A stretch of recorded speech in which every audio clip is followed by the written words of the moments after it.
Hello student, कैसे हैं आप सब। एक बार पुनः आप सभी का आपके अपने चैनल शिव कोचिंग क्लासेस पर स्वागत है। तो आज का जो टॉपिक है स्टूडेंट वो है कैंसर से संबंधित क्वेश्चन। सीधा पूछा जाता है कैंसर क्या है, कैंसर के प्रकार लिखिए, कैंसर के लक्षण या कैंसर के कारण। इन सभी को आपको आज से तैयार कर लेना है, क्योंकि ये चाहे आप हाफ ईयरली की बात करें, चाहे क्वार्टरली एग्जाम की बात करें, चाहे एनुअल एग्जाम की बात करें, तो सभी में क्वेश्चन पूछा जाता है।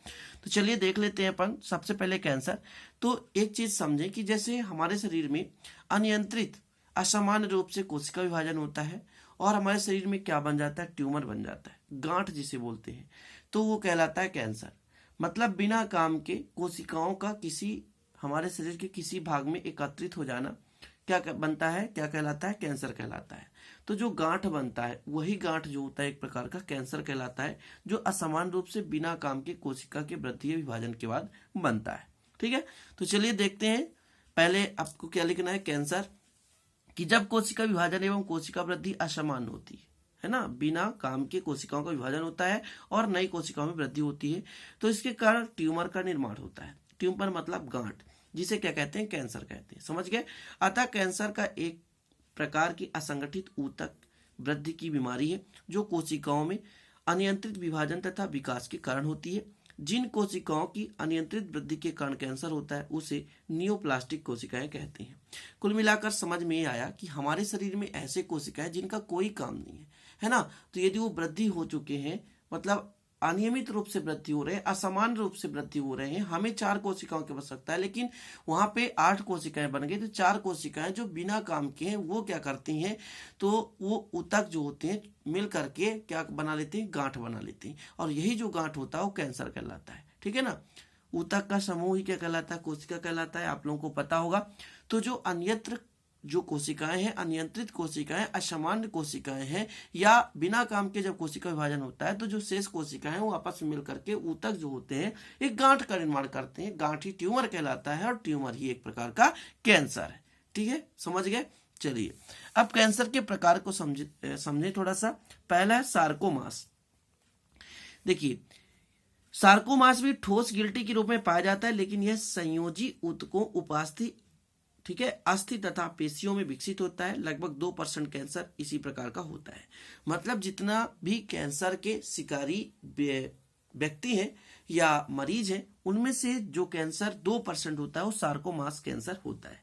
ये कहाँ होता है, तो संयोजी ऊतक, उपास्थि, अस्थि तथा पेशियों में विकसित होता है जो सार्कोमास होता है। ठीक है, ये एक ठोस गिल्टी के रूप में पाया जाता है। ठोस गिल्टी तो ये कहाँ कहाँ बनता है, संयोजी ऊतक में। संयोजी ऊतक क्या कहलाता है, जब जहां पर ऊतक एक दूसरे को जोड़ते हैं वो कहलाता है संयोजी ऊतक। उपास्थि, अस्थि, जैसे आपका जीभ है उपास्थि, और अस्थि क्या है, हड्डी जिसे बोलते हैं। ठीक है, पेशियों में ये क्या होता है, विकसित होता है। 2% लगभग इसके शिकार होते हैं व्यक्ति। दूसरा है कार्सिनोमास। यह कैंसर एपिथीलियम कोशिकाओं में होता है। स्तन ग्रंथि, फेफड़ा, आमाशय एवं अग्नाशय में ये कैंसर होता है। ठीक है ना, और 85% जो होते हैं कैंसर के मरीज वो इसी प्रकार के कैंसर से पीड़ित होते हैं। मतलब कार्सिनोमास यह मुख्यतः कहाँ होता है, स्तन ग्रंथि, महिलाओं में अक्सर स्तन ग्रंथि में ये सार्किनोमास नामक कैंसर होता है। फेफड़ा, ठीक है, फेफड़ा, आमाशय एवं अग्नाशय में जो एक कैंसर होता है वो कौन सा होता है, कार्सिनोमास। और इसके फैलने का कारण कहाँ से होता है, तो एपिथीलियम कोशिकाओं में वृद्धि होता है और विकसित होता है। ठीक है, ये समझ गए। चलिए तीसरा देखते हैं। तीसरा है लिम्फोमास। लिम्फोमास यह लसिका ऊतकों में पाया जाता है। कहाँ पाया जाता है, लसिका ऊतकों में पाया जाने वाला कैंसर है। इस प्रकार के कैंसर से कैंसर लसिका गांठी तथा प्लीहा अधिक मात्रा में बनाती है।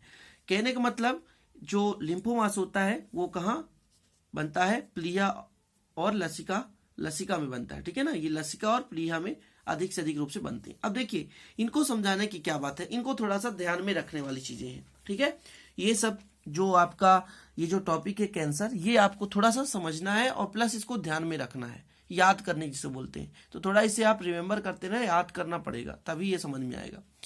अगला है ल्यूकेमियास। ठीक है, ल्यूकेमियास, ठीक है ना, थोड़ा नाम भी अजीब रहता है बायो का। देखिए यह रुधिर कोशिकाओं में पाया जाता है। इसे रुधिर कैंसर भी कहते हैं। कहने का मतलब रक्त। ठीक है ना, उपयुक्त प्रकार के अलावा भी कुछ प्रकार से कैंसर पाए जाते हैं, जैसे मेलेनोमास, है ना, ग्लियोमास और टीरोटोमास। ठीक है, तो ये जो मेलेनोमास होता है वर्णक कोशिकाओं में पाया जाता है ना, और ये ग्लियोमास जो है तंत्रिका कोशिका का कैंसर है। और जो आपका टीरोटोमास है यह कोशिका विभाजन एवं भ्रूणीय विकास से संबंधित होता है। मतलब भ्रूणीय विकास में यदि किसी प्रकार कैंसर हो जाए तो टीरोटोमास कहलाता है, यदि तंत्रिका कोशिका में हो जाता है तो ग्लियोमास कहलाता है। और मेलेनोमास यह वर्णक कोशिकाओं में पाया जाता है, मतलब ये वर्णक कोशिकाओं का कैंसर है मेलेनोमास।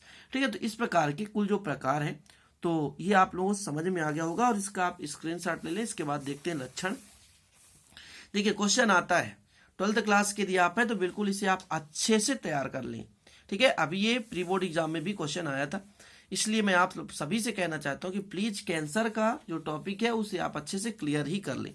जितना मैं करा रहा हूं उतना तो कर ही लें। अब ये थोड़ा सा समझाने का टॉपिक कम है, इसको याद करने का टॉपिक ज्यादा है। थोड़ा सा इसको रिमेम्बर आप माइंड में, ठीक है, इसको कंसेप्ट क्लियर करें। चलिए अब देखते हैं, अब स्क्रीनशॉट ले लिए इसका।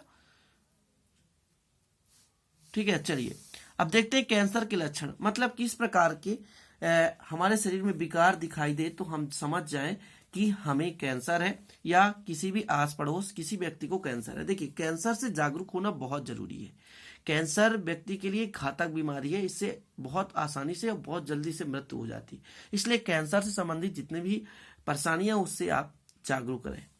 तो देखिए पहला नंबर है हार्मोनल संतुलन का बिगड़ना। कहने का मतलब आपके शरीर में जो हार्मोन्स है उनमें अधिकता या कमी हो जाने के कारण भी कैंसर हो जाता है। हार्मोनल संतुलन मतलब हार्मोन्स की जो परिस्थिति है वो जो संतुलित ना होकर असंतुलित हो जाए, तो हार्मोनल असंतुलन या हार्मोन्स की असंतुलित होना ही है ना एक कैंसर का लक्षण या कैंसर का कारण को बताता है।